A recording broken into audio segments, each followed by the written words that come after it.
Ya pemirsa, nah di depan saya ini saya sudah akan hadirkan kepada Anda, inilah gambaran kira-kira situasi mudik di tahun 2023. Kenapa saya pilih gerbang tol pemirsa? Karena jalur darat lah yang saat ini begitu dikhawatirkan akan macet total di mudik 2023. Ada alasannya pemirsa, karena memang masyarakat Indonesia mayoritas menggunakan jalur darat untuk mudik. Ini mulai dari penggunaan mobil pribadi, ataukah juga mudik menggunakan motor, ataukah juga menggunakan transportasi umum seperti bus pemirsa. Ada kebijakan yang sudah dilakukan oleh pemerintah. Nah, jadi sebenarnya jangan khawatir juga kita ya. Mulai dari one way, kontraflow, ataupun juga ganjil genap. Tapi yang jadi pertanyaan adalah seberapa efektif pemirsa tiga kebijakan tadi dan kebijakan-kebijakan lainnya untuk mengurai macet di mudik 2023. Kita tahu bahwa banyak yang sudah menahan diri 2 tahun lebih pemirsa untuk tidak pulang ke kampung halaman. Apalagi kan sudah ada relaksasi kebijakan pandemi COVID-19. Diprediksi, wah ini seperti ayam keluar kandang ya. Akan bebas semuanya akan mudik di tahun 2023. Siapkah pemerintah? Itu yang akan saya bahas di Apa Kabar Indonesia malam hari ini.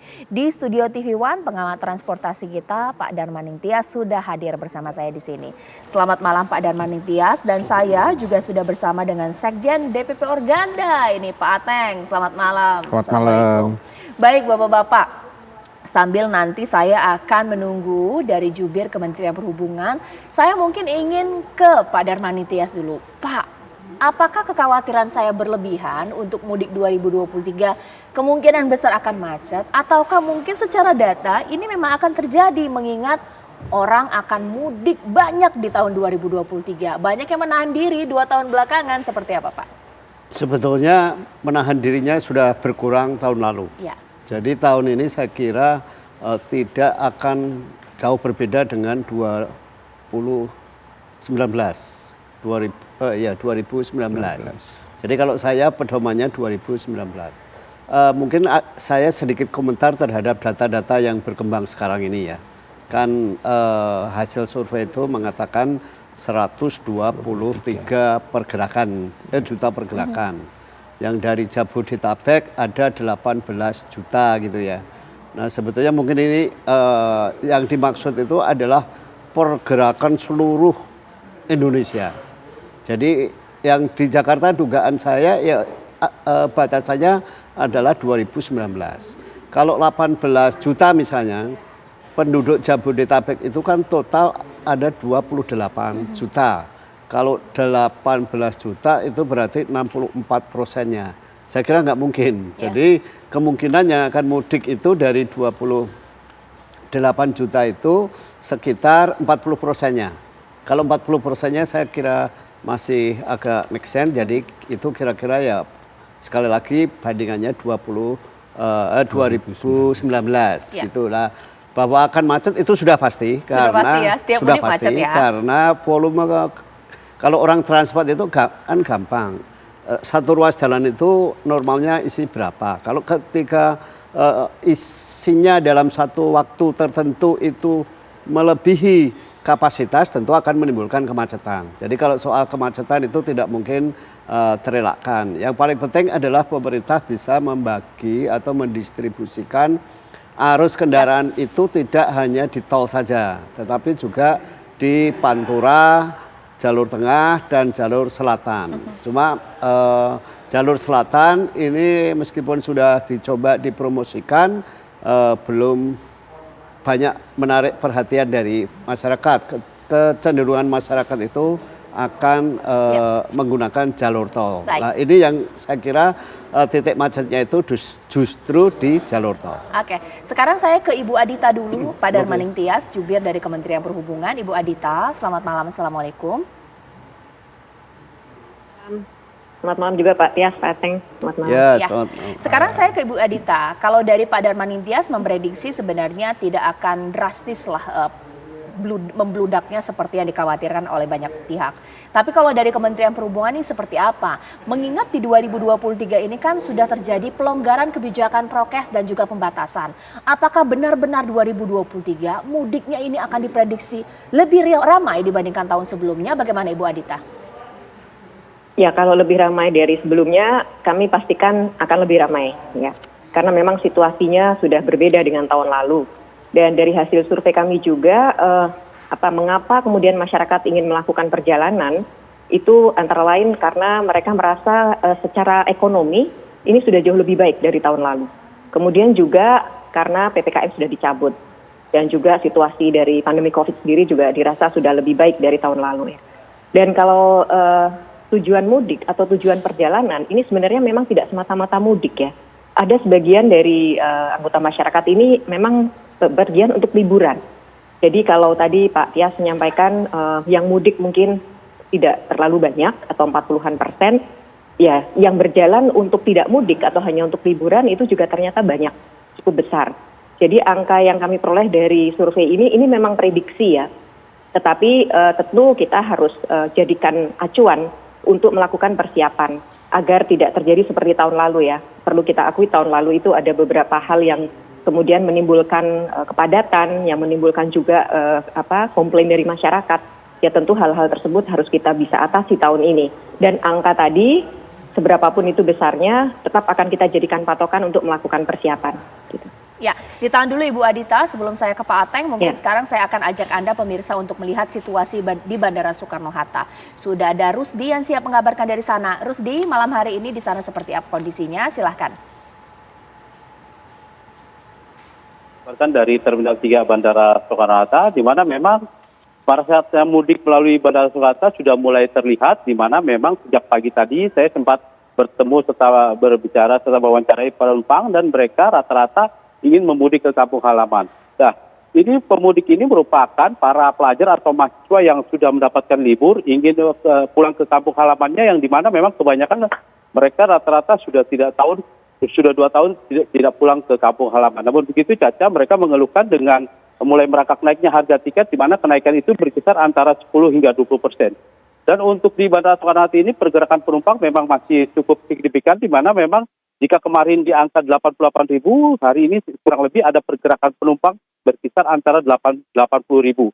Hal ini dikarenakan memang kemarin merupakan hari cuti bersama atau libur besar yang merupakan weekend, sehingga hari ini sedikit lebih menurun. Namun begitu, dapat dipastikan pergerakan penumpang akan mulai meningkat H-7 menjelang Lebaran. Demikian saja. Terima kasih Rusdi mengabarkan dari Bandara Soekarno-Hatta. Nah, nanti sesaat lagi saya akan tanya kepada Pak Ateng ini, mengingat ada 2 pandangan ya bahwa ia akan ada peningkatan akan lebih tinggi dibandingkan sebelumnya. Itu kalau kita melihat secara akumulasi ya dengan kendaraan pribadi atau juga transportasi umum. Yang menggunakan transportasi umum seperti apa Pak Ateng? Akan melembludak ataukah justru menurun? Kan banyak orang pengen mudik ke kampung bawa mobil pribadi. Sesaat lagi.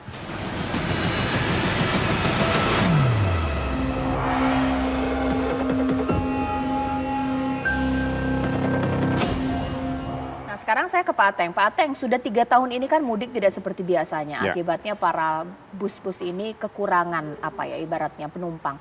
Nah, untuk 2023 ini seperti apa? Kami ketika ini awalnya dari PPKM dulu ya. PPKM itu dicabut, kami bersyukur sungguhnya. Artian menjadi lebih wajar.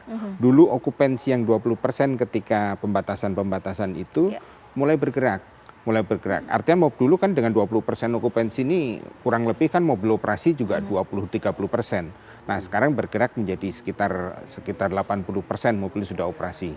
Daily. Nah ketika itu dengan okupansi 70% sampai saat tertentu ada pilihan kan. Ketika pilihannya bagus, merek tertentu itu bagus, mereka akan penuh kan biasa itu. Ya. Nah itu kita syukuri. Nah ketika Lebaran ini tentunya semangat kami termasuk yang berpandangan bahwa semangat orang untuk pergi mudik ya dari manapun tidak hanya dari Jabodetabek menuju kemana, tapi dari berbagai pusat-pusat daerah itu pun mereka pasti akan menuju ke daerah masing-masing. Itu tambah lebih banyak. Jadi kami yakini bahwa angka 123 juta itu yang diprediksi itu akan terjadi. Ya kami hanya berpikir bagaimana agar semua ini berjalan lancar, kami bisa melayani masyarakat dengan lancar dengan seluruh potensi armada kami yang ada, baik itu dari AKAP, ya, kemudian AJAP, antar jemput antar provinsi, AKDP, itu yang semua yang di provinsi itu, maupun pariwisata. Ini kan potensi yang bisa digunakan. Berapa puluh ribu armada itu bisa dimanfaatkan untuk perjalanan mudik. Oke. Ya. Itu yang kami pikirkan. Tapi semua prima ya, kondisi bus-bus itu siap untuk menghadapi mudik 2023. Bahkan kami yakini karena contoh teman-teman di AKAP itu kalau sekarang ini kurang lebih banyak yang baru meremajakan itu lebih dari 20-30% itu terjadi. Oke, sekarang saya ke Ibu Adita dulu ya. Bu Adita, ini bagaimana kemudian keberpihakan atau juga dorongan untuk mudik tahun ini juga menggunakan transportasi publik? Kalau transportasi publik digunakan tidak menggunakan mobil pribadi, volume kendaraan kan pasti berkurang. Tapi yang jadi problemnya banyak masyarakat ya pengen juga pamer lah ke kampung halaman, punya mobil di Jabodetabek, pengen bawa ke kampung, ramailah gerbang tol, jalur tol, seperti apa Bu Adita? Ya sebenarnya kalau kampanye menggunakan transportasi umum tuh tidak hanya di mudik kami lakukan ya. Karena ini kan sebenarnya juga bagian dari antara lain kita mengurai kemacetan, kemudian juga membangun budaya bertransportasi gitu ya. Yang memang kita selalu galakkan gitu melalui Kementerian Perhubungan dan tentunya stakeholder. Khusus di konteks mudik ini, kalau kita perhatikan hasil survei itu memang memperlihatkan ya, moda favorit masih kendaraan pribadi roda 4, disusul dengan kendaraan roda 2 atau motor. Kalau kita perhatikan ya, ini memang satu hal yang wajar ya, karena data kita yang kita miliki itu sekitar 62% pemudik atau yang melakukan perjalanan itu terpusat di Pulau Jawa, Mbak Caca. Dan kalau kita lihat di Jawa, ini sebenarnya yang namanya jalan darat, baik itu tol maupun arteri, ini relatif sudah tersambung ya. Dan masyarakat juga sudah banyak menikmati, sehingga mereka sangat wajar kalau kemudian dalam mudik ini ingin menggunakan kendaraan pribadi ya, karena bisa memilih waktu sendiri, sampai di lokasi mereka bisa bergerak dengan menggunakan kendaraan sendiri gitu. Nah, tetapi tentu pemerintah masih terus dengan himbauan ya, menggunakan transportasi umum, apalagi kalau target kita adalah para pemudik dengan kendaraan motor atau roda 2. Betul. Karena sekali lagi kalau kita bicara kendaraan motor untuk digunakan jarak jauh itu selalu berbanding lurus dengan tingkat kecelakaan. Dan tentu ya kita dorong masyarakat untuk bisa beralih menggunakan kendaraan umum yang harus terjangkau ya tentunya ya. Kelas ekonomi itu diatur oleh pemerintah, sementara kalau kelas eksekutif memang ini dilepas pada mekanisme pasar. Jadi sekali lagi kalau pemerintah tentu ingin sekali masyarakat beralih ya dengan menggunakan transportasi umum. Tetapi ya sekali lagi ini pilihan-pilihan yang tentu juga kita harus lihat situasi dalam konteks mudik ini. Ya. Gitu. Sekarang saya ke Pak Darman Nitias, kenapa sih masyarakat memang lebih senang menggunakan kendaraan pribadi? Kita singkirkan dulu ya soal bahwa prestis dia bawa mobil ke kampung halaman. Padahal masyarakat yang bawa mobil lintas luar kota ini kan bukan supir profesional, dia suka ngantuk, kecelakaan tinggi, ini seperti apa Pak? Apa tidak paham resikonya masyarakat atau bagaimana ya? Saya kira kultur masyarakat sekarang sedikit berubah ya kalau saya melihat ya. Artinya keinginan untuk pamer, punya motor, punya mobil saya kira sudah nggak ada lagi. Karena di desa-desa kan sekarang sudah banyak juga orang punya mobil, punya motor gitu ya. Apalagi ketika tol Trans Jawa ini tersambung. Tapi masalahnya adalah soal transportasinya itu sendiri. Jadi misalnya yang mau dari Jakarta ke Jogja misalnya. Pilihannya kan naik bis, naik kereta, atau naik pesawat. Nah, tiga-tiganya kan juga mahal tiketnya. Kalau berangkat bersama keluarga, dikalkulasi lebih baik naik mobil pribadi. Lebih pertama dari segi cost itu bisa sama dengan naik angkutan umum, tapi fleksibilitas mengatur jadwalnya jauh lebih fleksibel. Kepentingan di kampung halaman juga lebih terpenuhi. Bisa ke tempat wisata ya? Ya, kalau naik angkutan umum katakanlah misalnya naik kereta, yang jadi problem adalah turun dari stasiun sampai ke tujuan rumah. Naik mobil juga? Iya, Grab. gitu. Nah, jadi secara kalkulasi biayanya jauh lebih mahal. Menarik. Nah ini penting untuk Anda. Apakah benar kalau mudik pakai mobil pribadi lebih murah? Saya tanya kepada Pak Ateng. Tuslahnya ini bagaimana nih Pak di 2023? Kita di 2023 ini istilahnya tidak ada tuslah. Kita kan ada tarif batas bawah, tarif batas atas. Tentunya selama itu bermain di sana ketika memang permintaan tinggi wajar kan? itu masih mungkin menggunakan pada batas yang lebih tinggi. Saya pikir itu yang dilakukan di angkutan jalan juga. Ya, nah sekarang saya akan ke stasiun Pasar Senen, pemirsa, bersama rekan saya Fazlah sudah siap mengabarkan situasi dari sana seperti apa. Ini memang masih 2 minggu sebelum Lebaran, tapi apakah sudah ramai? Fazlah silakan.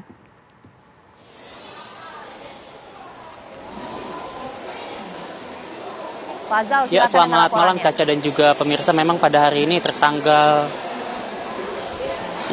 selamat malam Caca dan juga pemirsa. Memang pada hari ini tertanggal 8 April 2023 di tempat saya melaporkan saat ini di Stasiun Pasar Senen terpantau ramai penumpang. Meskipun keramaiannya tidak seramai pada saat sore hari tadi. Meskipun begitu, jika bisa saya gambarkan, di samping saya ini masih terdapat aktivitas berbagai penumpang seperti menunggu kereta yang hendak dinaikinya, lalu juga mereka-mereka yang hendak melakukan keberangkatan ataupun mereka-mereka penumpang-penumpang yang baru saja melakukan kedatangan di stasiun ini. Kendati demikian, memang perlu kami informasikan secara data volume penumpang keberangkatan yang berangkat dari stasiun Pasar Senen ini hari ini terhitung masih cukup normal sesuai dengan rata-rata harian pada saat menjelang akhir pekan. Yang mana memang untuk hari ini sendiri informasi yang kami peroleh terdapat 8.800 penumpang yang berangkat dari stasiun Pasar Senen.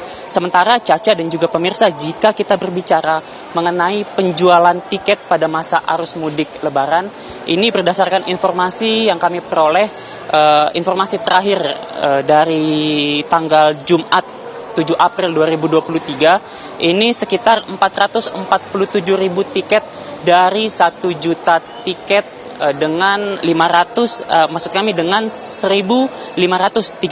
perjalanan kereta api telah disiapkan oleh PT KAI Daop 1 Jakarta, yang mana ini telah disiapkan untuk keberangkatan di Stasiun Gambir menjelang masa angkutan Lebaran 2023. Nah, meskipun H-5 hingga H+1 dikatakan menjadi tanggal yang favorit untuk pemudik melakukan keberangkatan, namun nyatanya hari ini di tanggal sekarang masih terdapat beberapa masyarakat yang memilih hari ini untuk melakukan mudik lebih awal.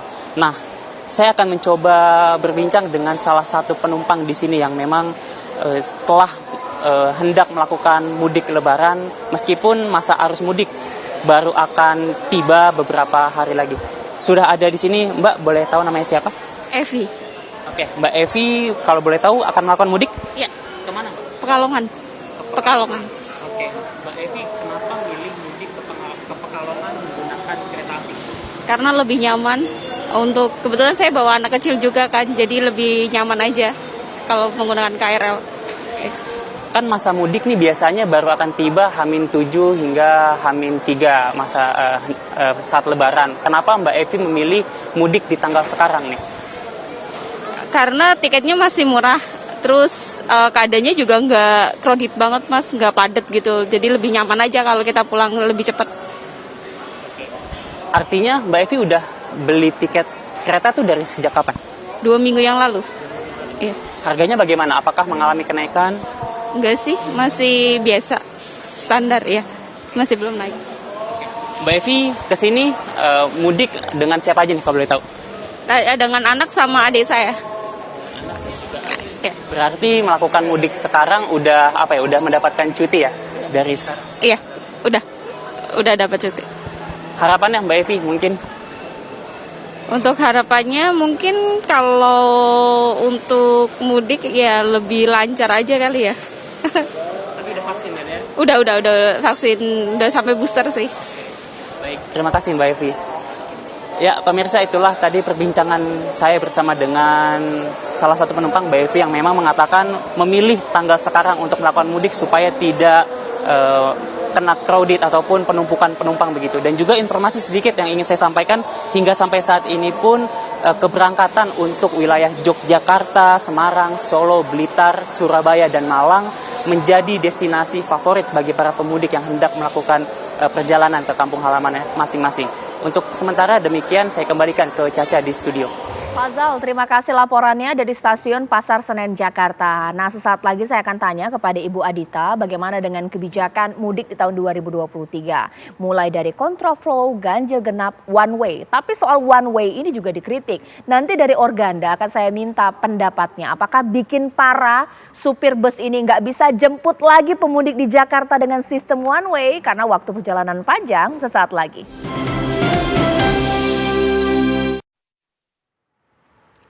Ya, sekarang saya ke Ibu Adita dulu. Ibu Adita, bagaimana dengan kebijakan untuk mengurai kemacetan mulai dari kontraflow, ganjil genap, bahkan juga one way yang saat ini sering dikritik karena dianggap one way ini justru bikin orang yang arah sebaliknya atau arus sebaliknya ini justru malah tertahan.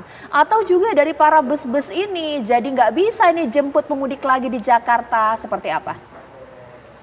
Baik, ya ini dari surat keputusan bersama yang sudah kami buat bersama Kementerian PUPR dan Kepolisian RI lewat Korlantas. Ini kami sudah menetapkan, Mbak Caca, beberapa skema rekayasa lalu lintas ya. Jadi kalau tadi disampaikan mengenai one way, sebenarnya itu tidak satu-satunya, ada kontraflow dan ada juga ganjil genap. Nah ini juga sudah diperlihatkan jadwalnya. Ini yang namanya one way, ini tidak seperti tahun lalu, kita berlakukan panjang sekali ya, sejak dari Kerawang. Tahun ini karena tol Cipularang itu sudah bertambah lajurnya, jadi ada 4 lajur, kalau tahun lalu cuma 2-3, tahun ini bisa 4, dan sisi sebaliknya yang menuju ke barat itu juga 4, sehingga bisa diberlakukan kontraflow di situ. Tidak akan diberlakukan one way, tetapi kontraflow, sehingga nanti untuk Pak Ateng misalnya ada armadanya yang harus kembali ke Jakarta, itu masih dimungkinkan untuk melalui jalur di Cipularang itu. Yang jadi isu memang adalah tol Cipali ya, karena cuma ada 2 lajur di sisi ke barat maupun 2 lajur yang ke arah timur. Ini sudah tidak bisa ditambah lagi ya lajurnya, agak beda dengan Cipularang. Nah makanya untuk Cipularang ini mau tidak mau hanya bisa diberlakukan one way. Karena ketika nanti diberlakukan kontraflow, lajurnya tidak cukup gitu ya, dan dikhawatirkan terjadi penumpukan. Nah memang kami sudah bagi, juga jam-jamnya juga sudah ditetapkan. Masih ada jendela waktu yang bisa dimanfaatkan oleh bis atau kendaraan yang akan kembali ke Jakarta untuk menggunakan tol-tol tadi gitu ya. Jadi tidak 24 jam kita tutup, ada jamnya, dan bahkan di Cipularang sebenarnya kontraflow saja, tidak diberlakukan one way. Sementara ganjil genap ini memang sesuatu yang kita lihat jadwalnya sudah ada, tetapi memang tidak akan istilahnya strict untuk diberlakukan, dalam arti kalau memang sudah ada kendaraan di dalam tol, dan itu nomornya mungkin tidak berlaku ganjil atau tidak berlaku genap, tetap boleh jalan. Jadi tidak akan dikeluarkan dari tol. Ini sebenarnya kan dalam rangka untuk antisipasi saja ya. Dan semua yang namanya skema rekayasa lalu lintas ini akan kita simulasikan. Besok bahkan Pak Menhub beserta PUPR dan Korlantas akan turun langsung ke tol untuk memastikan bahwa rekayasa tadi sudah siap, dan kita juga akan melakukan simulasi nantinya. Begitu Mbak Caca. Ya, sekarang saya ke Pak Ateng dulu deh. Komentarnya bagaimana dengan penjelasan tadi? Ya. Apapun dikatakan bahwa ini kan menyelamatkan jumlah pemudik secara keseluruhan. Tapi apakah Organda dikorbankan? Supir bus dikorbankan di sini seperti apa? Kan nggak bisa jemput balik lagi dengan cepat. Sebenarnya saya pengen sampaikan itu awalnya. Tapi hari ini rasanya Bu Adita udah agak mengerti perasaan saya, agak mengerti perasaan kami. Jadi tadi sudah menyebutkan beliau bahwa akan ada pengurangan masalah one way ini. Jadi tidak terlalu panjang. Ya, itu catatan bagi kami.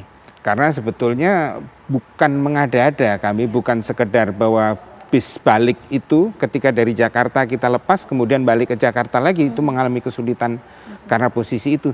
Juga ada kesulitan. Kesulitan yang lain itu apa? Karena posisi rekayasa yang dilakukan di jalan arteri nasional barangkali karena melihat kepadatan juga, arteri nasional juga padat. Nah begitu itu dibuangnya agak tergantung dari posisi pengaturan petugas pada waktu itu, melihat kenyataan. Nah ini yang kasihan adalah para operator kami. Kenapa? Operator kami yang mestinya membawa penumpang yang balik itu dan mestinya ada treatment tertentu kepada para penumpang, contoh adalah makan dan sebagainya, itu harus terbengkelai untuk itu. Itu sehingga ya mohon maaf dan mohon dimengerti bahwa itu agak menjadi kesulitan. Pak Darmaning Tias, sulit banget ya untuk mengurai kemacetan, tetap memihak kepada operator bus. Maju kena mundur kena juga ya, niat mengurai kemacetan, tapi kalau one way ada yang dikorbankan. Seperti apa Pak? Ya, saya kira konsekuensi logis dari dominasi kendaraan pribadi untuk pergerakan seperti ini. Tetapi saya kira ke depan itu pemerintah perlu memprioritaskan untuk perjalanan angkutan umum. Jadi saya kira pemerintah perlu, nggak tahu apakah itu lajur khusus atau apa, itu perlu diberikan kepada angkutan umum supaya orang memilih naik angkutan umum. Kalau tanpa ada kebijakan khusus, saya kira orang akan tetap menggunakan kendaraan pribadi karena mereka ya itu tadi secara kumulatif itu biayanya bisa lebih ringan dibandingkan dengan angkutan umum. Oke. Ditahan dulu Pak Darmaning Tias, sekarang saya akan ke rekan saya, ini sudah ada Rusli di Pelabuhan Makassar, bahwa seperti kita ketahui mudik ini nggak soal darat, tapi adalah penyeberangan sungai, ini juga memang penting. Sekarang saya akan tanya kepada Rusli, kalau di Pelabuhan Makassar Parepare ini, Pelabuhan Parepare ini seperti apa Rusli? Sudah ada peningkatan tidak ya pemudik? Ya. Untuk di Pelabuhan Parepare Caca itu sudah dalam 2 hari terakhir, tepatnya kan kemarin ada pembukaan posko di Pelabuhan Parepare. Itu sejak kemarin hingga hari ini jumlah penumpang yang tiba maupun yang berangkat di Pelabuhan Parepare sekitar 2.500 penumpang. Kemudian tadi baru saja sekitar setengah jam yang lalu ada sekitar 169 pemudik atau penumpang yang tiba di Pelabuhan Parepare dan itu asal dari Balikpapan. Memang untuk di Pelabuhan Parepare sendiri, setiap tahunnya memang volume penumpang yang tiba itu lebih besar dibandingkan dengan volume penumpang yang berangkat khusus untuk arus mudik. Kemudian itu akan berlaku sebaliknya pada saat arus balik nanti. Ya, Caca. Ya, baik. Terima kasih Rusli mengabarkan dari Parepare. Mungkin sekarang saya ingin kembali lagi nih. Kita beranjak ke isu lainnya ya. Memang bahwa mudik itu nggak soal bahwa darat, tapi memang darat yang menjadi mayoritas. Kita juga tahu selain kebijakan kontraflow ganjil genap dan juga one way, ada kebijakan yang justru dianggap ini menyusahkan operator bus. Pembatasan BBM subsidi solar 200 liter ini perharinya. Mengingat tangki bus biasanya bisa sampai 400 ya. Berarti nggak bisa seharian dipakai atau bagaimana? Memang sebenarnya kami ingin mengerti dengan kebijakan ini karena kebijakan dari BPH Migas kan bahwa ada pembatasan 200 liter untuk pengguna BBM subsidi, solar subsidi dalam hal ini. Nah, kita diskusi panjang namun sampai sekarang memang belum. Jadi kita memang tanda kutip masih menunggu perpres baru pengatur penggunaan subsidi yang dulu 191 itu untuk yang sekarang nanti akan jadi seperti apa. Harapan kami sih sebetulnya subsidi itu diberikan khusus hanya untuk public transport. Oke, sekarang saya minta ke Ibu Adita, saya tidak tahu apakah ini masuk dari tupoksi Kementerian Perhubungan, tapi untuk mudik ini kan leading sektornya Kementerian Perhubungan. Apakah ada upaya, karena kalau misalnya ada satu bus mogok karena BBM-nya habis, tapi dia tidak bisa isi karena masih dalam tenggat waktu 24 jam. Apa yang terjadi? Akan mungkin minggir busnya, macet pula, seperti apa Ibu Adita? Ya, yang jelas begini Mbak Caca, kalau terkait dengan Kementerian Perhubungan tentu ya yang terkait tupoksi kami ya, bagaimana agar peredaran atau distribusi dari BBM ini tetap lancar. Di dalam rekayasa lalu lintas juga salah satunya sebenarnya kan pembatasan mobil-mobil angkutan barang ya. Dan yang namanya BBM maupun BBG ini sama sekali tidak dilarang. Ini masuk dalam pengecualian. Sehingga meskipun menggunakan kendaraan besar, subu 3 atau lebih dari 14.000 ton, itu tetap boleh jalan gitu. Jadi kalau dari sisi transportasinya sendiri sebenarnya kami sangat mendukung ya distribusi dari bahan bakar ini. Karena ya tadi sekali lagi kita perlu pastikan gitu bahwa transportasi umum tetap bisa berjalan melayani. Nah, mengenai bagaimana ini dialokasikan, ada pembatasan dan sebagainya, ya yang kami bisa lakukan tentu nantinya koordinasi antar lintas sektoral ya. Dan ini tentu juga harus ada koordinasi dari kementerian yang terkait. Dan dalam mudik ini, sebenarnya selain Kementerian Perhubungan, untuk koordinasi lintas sektoral ini ada Kementerian Koordinasi Bidang PMK. Nah, ini yang nanti juga akan kami coba eskalasi. karena akan berdampak ya pada operator-operator bis yang sebenarnya itu juga menjadi bagian dari binaan Kementerian Perhubungan. Jadi itu Mbak Caca yang bisa kami lakukan. Ya baik, pastinya bahwa Kementerian Perhubungan bekerja keras untuk atasi atau mungkin melakukan kebijakan apapun untuk menghadapi mudik 2023. Harapannya bahwa ini akan lancar, berjalan lancar seperti itu. Bahkan juga kita harap ini juga ada keberpihakan ya Pak ya. Terima kasih Pak Ateng. Bagaimana singkat Jadi saja? mungkin begini, kami berharap mungkin barangkali kepada karena yang mengatur itu kan awalnya dari BPH Migas ya. Betul. Mungkin BPH Migas bisa memberikan dispensasi Bu baik. Adita. Dispensasi selama angkutan lebaran ini berjalan, khusus untuk yang long distance gitu, itu bisa diberikan keringanan, boleh mengisi berdasarkan posisi yang ada. Kami dicatat silahkan. Jadi kalau ada pencatatan yang tidak wajar, satu mobil dalam waktu 24 jam kurang mengisi mungkin 600 liter, 800 liter, silahkan ditindak. Baik. Tapi kalau selama pengisian itu wajar, saya pikir biarkan mereka berjalan. Boleh juga Barangkali itu. Mudah-mudahan bisa diatasi ya Pak. Terima kasih banyak ya Pak ya. Kita tunggu nanti bagaimana mudik tahun ini dengan berbagai kebijakan ya. Terima kasih Pak Ateng, Pak Darmaning Tias, Ibu Adita.